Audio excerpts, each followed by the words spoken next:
Terima kasih. Terima kasih Pak Monang untuk pujiannya.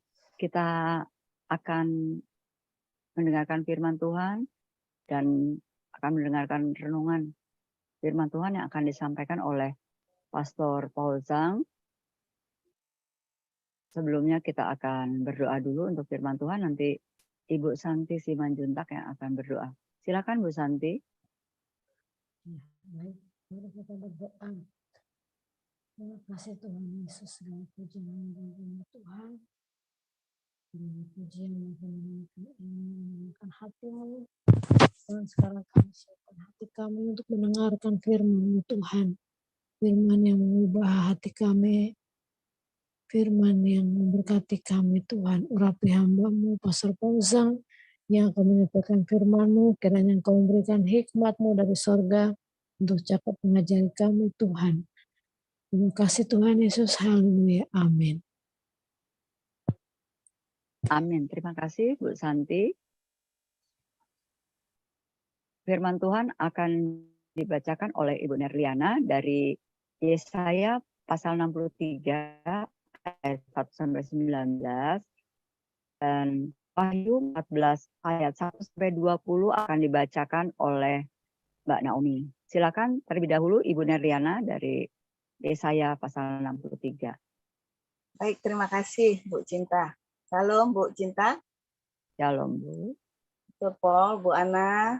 Salam Bapak Ibu semua yang ada di Zoom dan di live chat. Dan salam untuk saudara kami yang nonton kembali siaran kita hari ini. Puji Tuhan, kembali kita membaca firman Tuhan dari kitab Yesaya 63 ayat 1-19. Demikian firman Tuhan. Siapa dia yang datang dari Edom, yang datang dari Bozra dengan baju yang merah, dia yang bersemarak dengan pakaiannya, yang melangkah dengan kekuatannya yang besar?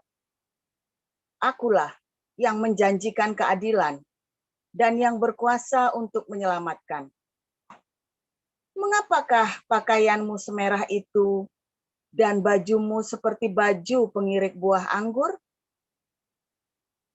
Aku seorang dirilah yang melakukan pengirikan, dan dari antara umatku tidak ada yang menemani aku. Aku telah mengirik bangsa-bangsa dalam murkaku, dan aku telah menginjak-injak mereka dalam kehangatan amarahku. Semburan darah mereka memercik kepada bajuku. Dan seluruh pakaianku telah cemar, sebab hari pembalasan telah kurencanakan, dan tahun penuntutan bela telah datang.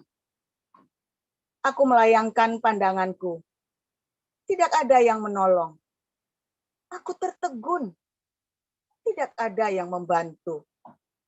Lalu tanganku memberi aku pertolongan, dan kehangatan amarahku, itulah yang membantu aku. Aku memijak-mijak bangsa-bangsa dalam murkaku, menghancurkan mereka dalam kehangatan amarahku, dan membuat semburan darah mereka mengalir ke tanah. Aku hendak menyebut-nyebut perbuatan kasih setia Tuhan. Perbuatan Tuhan yang masyhur, sesuai dengan segala yang dilakukan Tuhan kepada kita, dan kebajikan yang besar kepada kaum Israel, yang dilakukannya kepada mereka, sesuai dengan kasih sayangnya, dan sesuai dengan kasih setianya yang besar. Bukankah ia berfirman, sungguh merekalah umatku, anak-anak yang tidak akan berlaku curang, maka ia menjadi juru selamat mereka dalam segala kesesakan mereka. Bukan seorang duta atau utusan, melainkan ia sendirilah yang menyelamatkan mereka. Dialah yang menebus mereka dalam kasih-Nya dan belas kasihan-Nya. Ia mengangkat dan menggendong mereka selama zaman dahulu kala. Tetapi mereka memberontak dan mendukakan Roh Kudus-Nya maka ia berubah menjadi musuh mereka, dan ia sendiri berperang melawan mereka. Lalu teringatlah mereka kepada zaman dahulu kala, zaman Musa hambanya itu. Di manakah dia yang membawa mereka naik dari laut bersama-sama dengan penggembala kambing dombanya? Di manakah dia yang menaruh Roh Kudusnya dalam hati mereka, yang tangan kanannya, yang dengan tangannya yang agung, menyertai Musa di sebelah kanan, yang membelah air di depan mereka untuk membuat nama abadi baginya, yang menuntun mereka melintasi samudra raya, seperti kuda melintasi padang gurun. Mereka tidak pernah tersandung, seperti ternak yang turun ke dalam lembah. Roh Tuhan membawa mereka ke tempat perhentian. Demikianlah engkau memimpin umat-Mu untuk membuat nama yang agung bagimu. Pandanglah dari sorga dan lihatlah dari kediaman-Mu yang kudus dan agung. Di manakah kecemburuan-Mu dan keperkasaan-Mu? Hati-Mu yang tergerak dan kasih sayang-Mu? Janganlah kiranya engkau menahan diri. Bukankah engkau Bapa kami? Sungguh, Abraham tidak tahu apa-apa tentang kami, dan Israel tidak mengenal kami. Ya Tuhan, engkau sendiri Bapa kami. Nama-Mu ialah penebus kami sejak dahulu kala. Ya Tuhan, mengapa engkau biarkan kami sesat dari jalan-Mu? Dan mengapa engkau tegarkan hati kami, sehingga tidak takut kepadamu? Kembalilah oleh karena hamba-hambamu, oleh karena suku-suku milik kepunyaanmu. Mengapa orang-orang fasik menghina tempat kudus-Mu, para lawan kami, memijak-mijak bait kudus-Mu? Keadaan kami seolah-olah kami dari dahulu kala tidak pernah berada di bawah pemerintahan-Mu. Seolah-olah nama-Mu tidak pernah disebut atas kami. Demikian. Terima kasih Bu Nerliana. Silakan Mbak Naomi, Wahyu 14. Oh ya, sebentar, saya belum.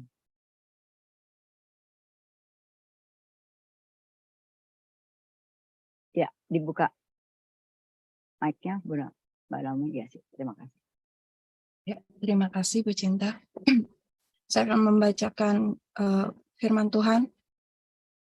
Dan aku melihat sesungguhnya anak domba berdiri di Bukit Sion, dan bersama-sama dengan dia 144.000 orang, dan di dahi mereka tertulis namanya dan nama Bapanya.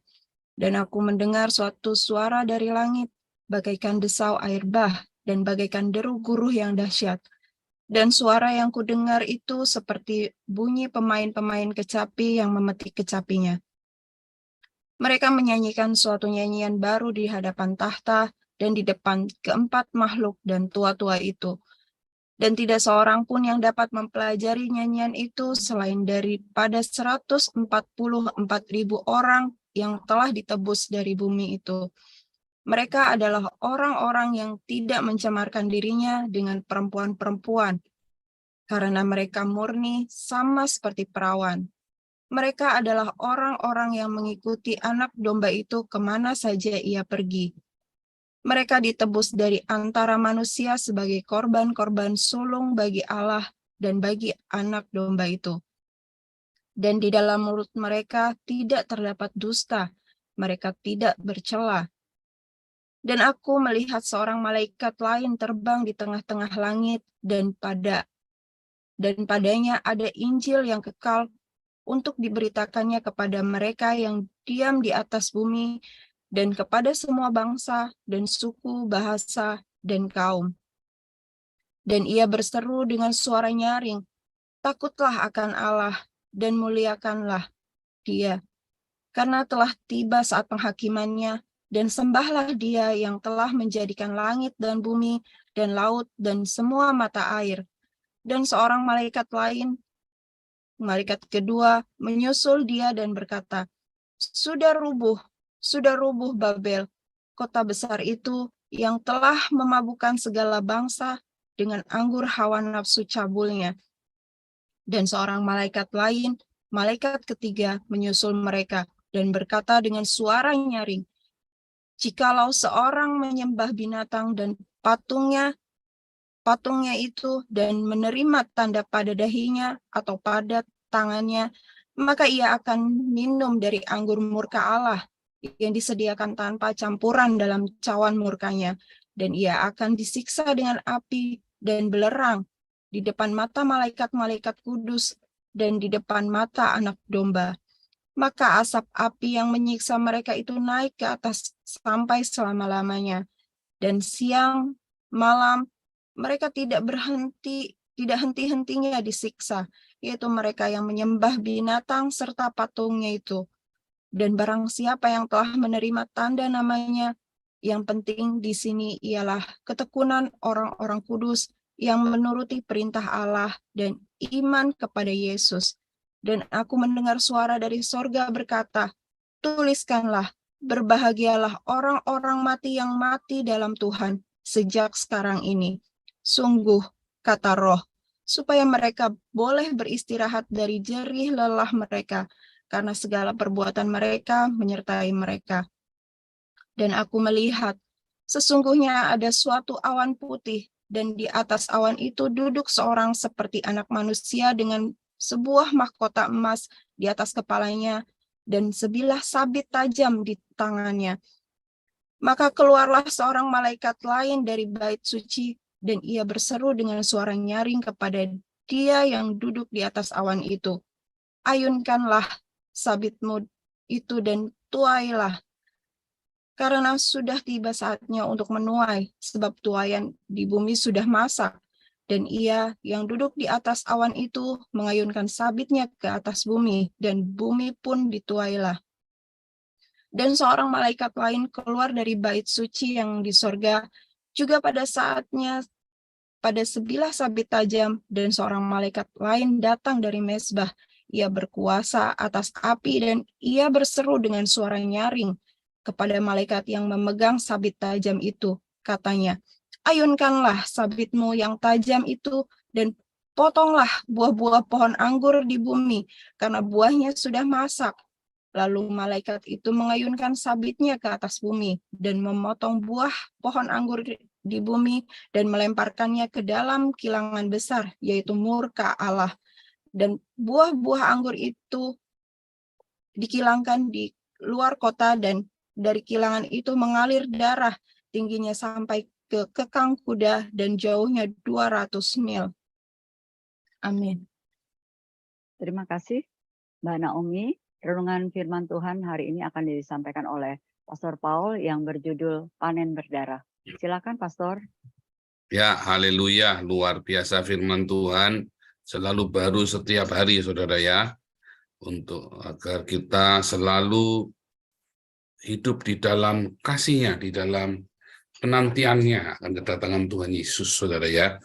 Saudara, kalau Anda tadi membaca di dalam Yesaya 63 dengan Wahyu 14, ya, ada sama-sama penuaian berdarah anggur yang dikirik, ya, sampai itu adalah benar-benar panen berdarah ketika terjadi penghukuman kepada Spirit of Babel, saudara ya.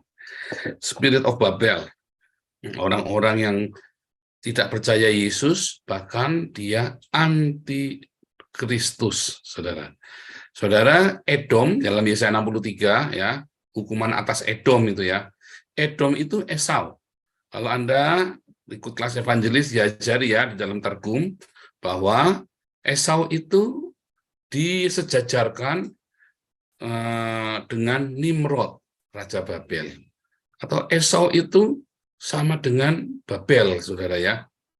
Punya karakter Babel, sifat-sifat Nimrod itu, saudara. Dan dikatakan dia sering bohongin si Ishak, Ya, makanya dia kehilangan hak kesulungannya, saudara, si Esau ini. Nah, maka kalau Anda melihat ada banyak sekali Esau, ya, atau Edom. Edom ini yang kemudian gangguin orang-orang Israel ketika mereka keluar dari Mesir, ya. Dia perang sama Israel, dia ganggu itu Israel, ya, saudara, ya. Karena Edom ini kemudian bergabung dengan orang-orang Ismail, ya, karena istrinya itu dari keturunan Ismail juga, ya. Dia kawin dengan orang-orang Edom, Amalek, Esau, ya, Edom atau Esau dengan Ismailit, Kedar, Nebayot, mereka semua kumpul, saudara, dan kemudian menjadi apa namanya, lawan, ya, menjadi yang mengganggu orang Midian, anaknya Ketura, yang mengganggu orang-orang Israel, saudara. Nah, saudara, orang-orang ketika dia memiliki spirit agamawi, spirit of Babel itu kan spirit agamawi, saudara, ya. Dia akhirnya dia menjadi antikristus, dia berkompromi dengan dunia, dia masuk dalam ritual-ritual keagamaan, ya, dan dia kemudian menyangkal Tuhan, menyangkal Yesus. Dulu pernah saya bikin videonya bagaimana orang-orang akhirnya meninggalkan Tuhan Yesus, lalu anak-anaknya mati, ya. Ingat videonya itu, ya, anak sulungnya mati semua, saudara. Ya, anak sulungnya, anaknya, salah satu anaknya pasti ada yang mati, saudara, ya. Dari Kainama, Hani Christian, Irene Handono, siapa lagi itu? Kainama, Hani Christian, Irene Handono, Stephen Indra, siapa lagi, saudara? Itu banyak, ya. Semua saya sebut satu-satu itu, ya. Yaya Waloni juga anaknya mati, saudara, ya. Anaknya mati, saudara, ya. Orang-orang ini karena dia kemudian menyangkal kebenaran Yesus Kristus. Dan banyak lagi, enggak, ya, Mega Fitria, siapa lagi itu, saudara? Wah, banyak tuh, ya, para mu'alaf yang anaknya mati, saudara. Nah, kenapa sih mereka jadi mu'alaf? Saudara kepikir enggak? Karena mereka terjebak di dalam spirit agamawi. Mereka merindukan aturan-aturan agamawi sehingga mereka merasa sudah berbakti kepada Tuhan.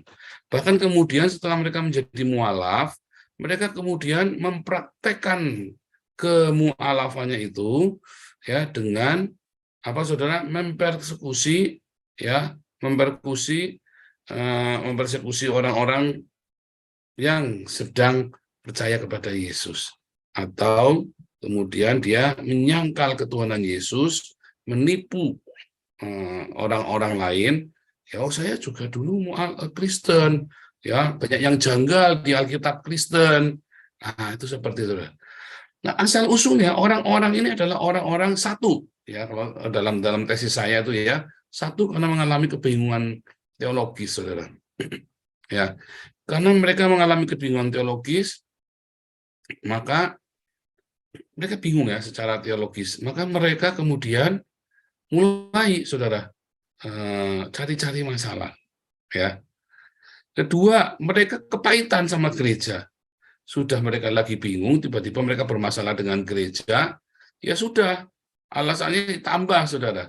Kepahitan dengan para hamba Tuhan, kepahitan dengan pendeta-pendeta. Maka dari itu, saudara, kita sebagai orang-orang Kristen, ya, jauhkan hati kita dari akar kepahitan, ya. Jauhkan. Kenapa, saudara, kita punya akar pahit? Karena Anda mengharapkan manusia. Ya. Ketiga, mengapa mereka menjadi mu'alaf? Ya, karena masalah ekonomi. Ya, tiga hal ini adalah tiga alasan utama, saudara, ya. Yang keempat tentu saja karena pernikahan, ya. Tapi pernikahan itu biasanya karena memang dasarnya mereka belum mengerti, memang masih Kristen-Kristenan. Biasanya kalau mu'alaf karena pernikahan, saudara. Jadi ada ya, yang pertama karena kebingungan teologis. Kedua, karena mereka punya kepahitan, kecewaan terhadap gereja atau pendeta atau orang Kristen. Ketiga, mereka karena masalah ekonomi, saudara, ya. Seperti siapa itu, pendeta-pendeta yang mu'alaf itu, ya, yang di Bekasi itu, ya, karena saking miskinnya, ya, nggak diurusin sama sinodenya atau siapa lagi, dan Cemumak ya, dan Cemumak itu kan kelihatan dari keluarganya, oh ternyata dia bukan orang ada masalah ekonomi. Terus apa lagi? Yang keempat, saudara, karena masalah pernikahan, ya. Nah, saya akan membahas 1, 2, dan 3 saja, saudara. Masalah pernikahan itu masih memang dasar gatel kalau itu ya, saudara ya. Kalau masalah kawin, gara-gara kawin terus dia jadi Islam itu gatel. Tapi saya akan bahas 1, 2, dan 3 saja. Masalah yang pertama, ya, mengapa dia sampai mengalami kebingungan teologis? Karena dia tidak rajin baca Alkitab dan tidak membacanya di dalam cinta kasih Tuhan Yesus. Dia membacanya buat cari pembenaran, saudara. Ya, Anda lihat yang sering nge-zoom sama kita, sebenarnya dari situ saya ngamatin, saudara, cara diskusinya, cara ini ya. Bahkan di kelas evangelis itu kita banyak tahu, ada orang-orang yang memaksakan ayat untuk mencari pembenaran. Orang-orang seperti ini rapuh sekali imannya. Kalau Anda membaca Alkitab buat mencari pembenaran atas tindakanmu yang salah, ya, buat cari-cari, atau Anda membaca Alkitab untuk membenarkan dogmamu atau alasan-alasan ritualmu yang nggak ada di ada-ada, ya. Makanya saya sering melarang Anda untuk menghakimi orang. Saya bilang, dasar kamu ayatnya apa? Begitu ayatnya nggak nyambung, terus dia pasangkan ini itu, sudah ya. Daripada tak semprot nanti kamu. Jadi kalau Anda mau negur, Anda mau ngatur-ngatur kita, mau ngasih tahu menasihati kita, dasar ayatnya harus letterlek tertulis, saudara. Kalau saudara nggak tertulis, tak semprot nanti, tak semprot balik, saudara ya. Kenapa saudara harus letterlek tertulis? Karena Anda sedang menghakimi orang lain. Karena ketika Anda sedang menghakimi orang lain, Anda nggak pakai ayat yang tertulis letterlek, penghakimanmu itu palsu, saudara. Bahkan dengan ayat yang letterlek itu saja kita harus hati-hati. Apalagi Anda ayatnya nggak letterlek, nggak ada, saudara. Lalu Anda putar-putar ke sana kemari, ada satu ayat, 1000 tafsir. Ya kan? Karena satu ayat itu Anda paksakan pengertianmu ke dalamnya, padahal ayat itu pengertiannya cuma satu. Kalau Anda nurutin pengertian ayat yang letterlek itu, masalahnya satu ayat bisa 1000 tafsir, karena apa? Karena 1000 karangan asumsi, 1000 pendapat pribadi terhadap ayat itu. Ya, Anda punya pendapat pribadi yang ayatnya nggak tertulis. Ya, serius saudara ya, serius. Makanya saudara, kalau membaca Alkitab itu jangan melampaui yang tertulis. Ya, jangan melampaui yang tertulis. Memang ada beberapa aturan-aturannya. Anda ikutin kelas evangelis. Anda yang belum ikut kelas evangelis, ikut kelas evangelis. Ada aturan-aturannya, saudara. Sebenarnya aturan-aturan itu mudah. Cuma gereja nggak ngajarin. Di sini Anda diajarin. Ya, bolak-balik. Sebenarnya saya juga sering ngajarin juga. Ya, intinya jangan melampaui yang tertulis. Bedakan perjanjian lama dengan perjanjian baru. Bedakan mana yang perumpamaan, mana yang makna hurufiah. Intinya cuma 3 itu saja, saudara. 1, jangan melampaui yang letterlek yang tertulis. 2, bedakan perjanjian lama dan perjanjian baru. Yang ketiga, bedakan makna yang perumpamaan, metafora, dan mana yang hurufiah. Ya, sudah simpel sekali, cuma 3 itu aturannya. Tetapi nanti kita latihan di kelas evangelis, itu kita latihan terus di kelas apologetik, apostolik, menjawab Islam, kita latihan terus di situ. Dan kita sekarang ada Bible College, latihan terus di situ, digembleng terus, saudara. Anda kan digembleng terus. Ya, Anda nanti akan, ayo jangan tuh, saya kadang-kadang gusar ya, Anda ngeyel, Anda nggak tertulis, Anda masih memaksa itu ya. Saya gusar itu kalau Anda sudah mau maksa gitu, sudah dibilangin jangan melampaui yang tertulis. Nah, itu simpel sekali ya. Nah, itulah sebabnya jangan mencari pembenaran. Udah terima dulu itu. Kalau Anda belum mengerti, Anda tenang dulu. Anda bertanya. Tetapi banyak orang, kalau kondisinya seperti itu, saya jamin Anda nggak akan pernah murtad, saudara. Tetapi kemudian ada orang bikin salah, atau dia merasa paling benar, lalu memaksa orang lain untuk ikuti cara dia, sementara yang dia merasa paling benar itu ayatnya juga nggak ada, tapi nggak tertulis. Atau Anda paksakan, Anda perkosa itu ayatnya, supaya sesuai dengan apa maunya Anda. Misalnya jangan merokok.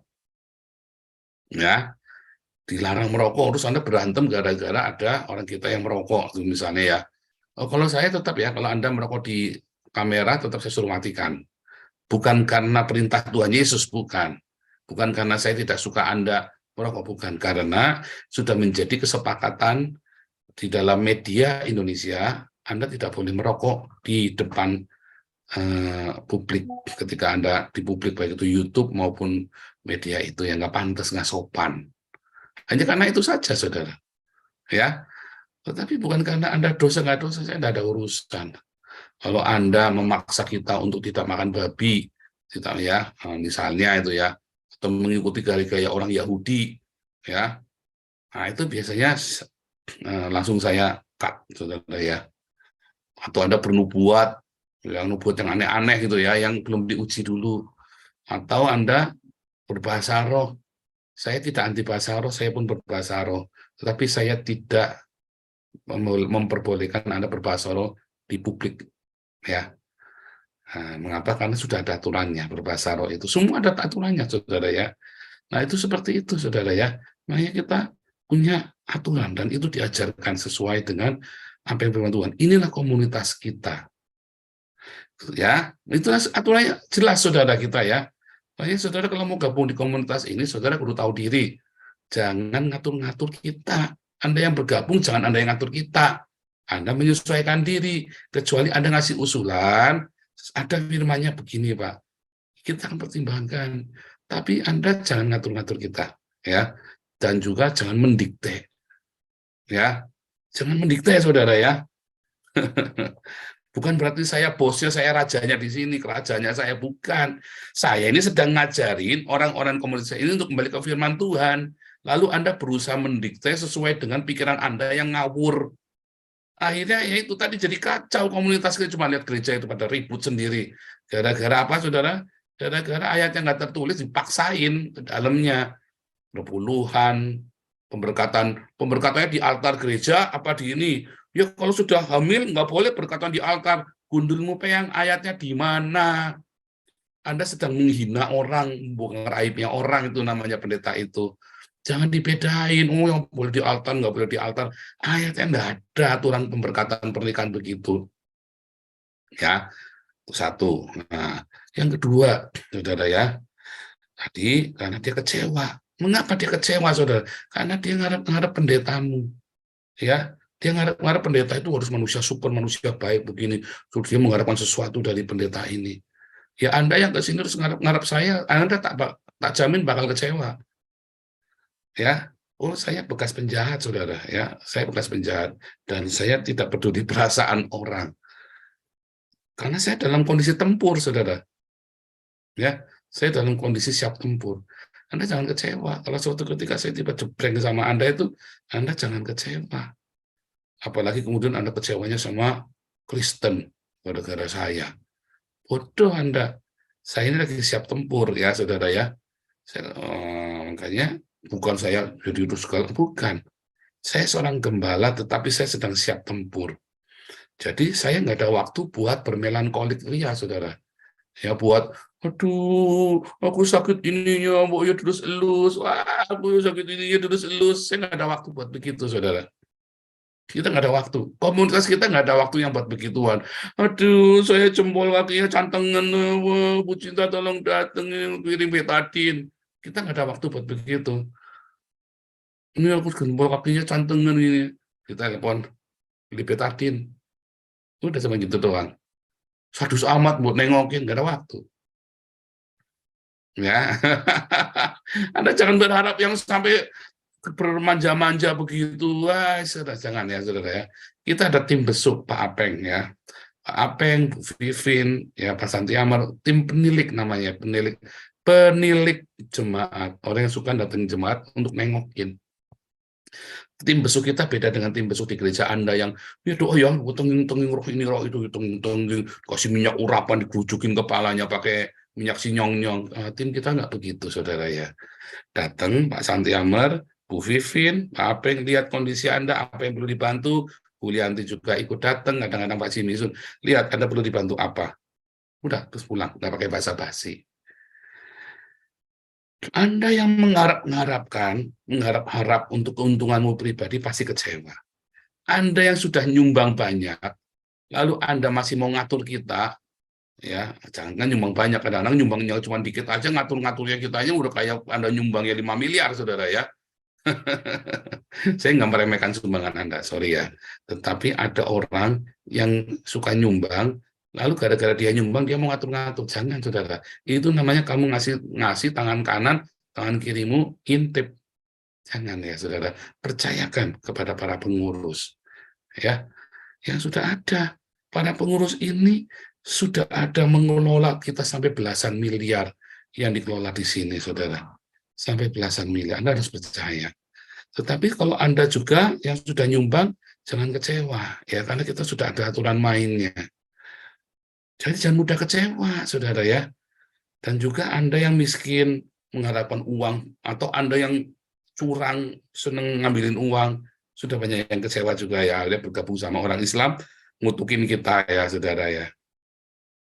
Banyak, saudara. Nah, itulah orang-orang Edom itu, saudara. Orang para pengkhianat yang akhirnya malah mencelakakan sesama orang Kristen, saling menyerahkan, ya kan? Oh, saya ini baru difitnah lagi, saudara ya. Saya baru difitnah lagi. Ada orang di Belanda, ya katanya saya saya berutang budi banyak sama orang ini. Saya nginep tiap hari di rumah dulu. Saya itu waktu keleleran, saya sekeluarga nginep berhari-hari di rumahnya. Dikasih makan sama dia, ditolongin dia, terus kemudian dia susah, saya nggak mau nolongin dia. Saya lagi bingung, saudara. Saya lagi bingung, sebentar. Karena ceritanya beda ya, saudara, ceritanya beda. Tapi itu banyak, saudara, gitu. Saya tadi ketawa langsungnya. Berhari-hari di rumahnya. Enggak, cuma sehari, saya bilang. Ya itu cuman, ya udah, nggak usah saya bahas, saya bilang begitu ya. Nah, cuma ada selalu yang begitu, saudara. Kemudian dia cerita kemana-mana, ya. Ya kalau balik lagi, saudara, itu sudah biasa yang begitu, saudara ya. Karena dia kecewa, ya, dia mengharap, intinya orang ini pengen saya ngutangin dia, saudara. Pakai uangnya kalian, pakai uangnya Damaris. Karena dia kan tahu saya live, duit kita kan banyak. Intinya dia mau pinjam uang itu, saudara. Saya bilang, saya nggak bisa. Saya nggak bisa, karena uang itu bukan uang saya. Dan saya nggak pegang duitnya. Saya minta pun nggak bakal dikasih. Intinya gara-gara itu, saudara ya. Waduh, ya busuk-busukin saya di Belanda ini, saudara. Ya biarin saja. Ya, saya biarin saja, ya, bilangnya.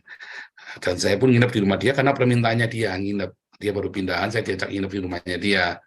Ya, untung waktu itu cuma sehari ya, karena memang saya nggak suka nginep di rumah orang, saudara ya. Saya senang tuh di rumah, ya, karena saya ngomongnya banter, saudara. Kalau di rumah di Belanda ini kan, kalau ngomong banter-banter kan nggak suka orang itu ya, karena orang Belanda ini kupingnya halus-halus, saudara. Karena saya ngomongnya banter. Itu contoh, ya, selalu ada yang begitu, saudara ya. Nah, jadi saudara tenang, ya. Kalau lagi difitnah para pengurus, tenang, saudara ya. Intinya orang-orang itu pengen ngambil uang yang ada di dalam, Anda harus tenang kalau lagi difitnah. Ya, siap-siap aja nih, Pak Apeng nanti sebentar lagi juga difitnah juga. Jangan nanti Pak Apeng terus kepahitan juga nih, Pak Apeng nih. Gara-gara dimintain duit, lagi survei, disogok nih Pak Apeng, disogok. Kasih ya, nanti Pak Apeng nanti dapat 30%. Pak Apeng nggak mau. Waktu si fitnah Pak Apeng katanya nidurin pembantunya siapa lagi nanti. Waduh, jangan nggak percaya saya. Ya, semua pengurus itu giliran difitnah, saudara. Iya kan? Jangan nggak percaya saya ini, apalagi Pak Apeng ujung tombak ini kan, tukang suruh tukang besuk ya kan, Pak Apeng ini kan. Hati-hati, sabar ya. Kalau udah gitu tuh jangan ngomel, buat bercandaan saja. Ya, karena nanti setahun 2 tahun dan buat setahun 2 tahun, ya sebulan 2 bulan. Tapi kan rasanya kayak setahun, saudara. Ya kalau Anda responnya salah bisa jadi setahun, bisa jadi 2 tahun prosesnya. Ya, jadi gitu. Jangan karena mengandalkan, ya saudara ya. Yang ketiga, masalah ekonomi ya, masalah ekonomi. Saudara, di tempat ini kita supaya Anda jangan putus asa karena masalah ekonomi.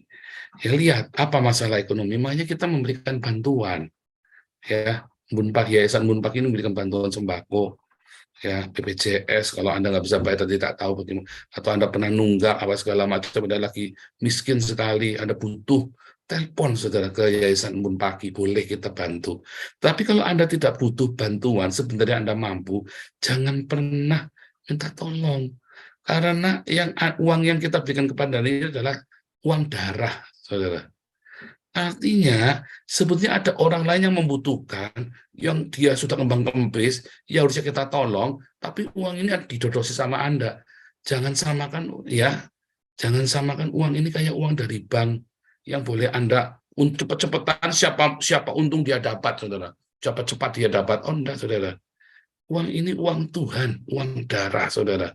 Uang korban yang dipersembahkan orang-orang dari komunitas kita yang kadang-kadang karena mereka taat firman Tuhan, mereka dalam kesusahannya mereka menabur, saudara. Jadi jangan balapan dodosin uang. Nah, walaupun sesusah apapun Anda, kalau memang susah, ya nggak punya makanan di rumah, Anda telepon, saudara. Anda saking miskinnya, besok mau makan apa bingung, Anda telepon, ya.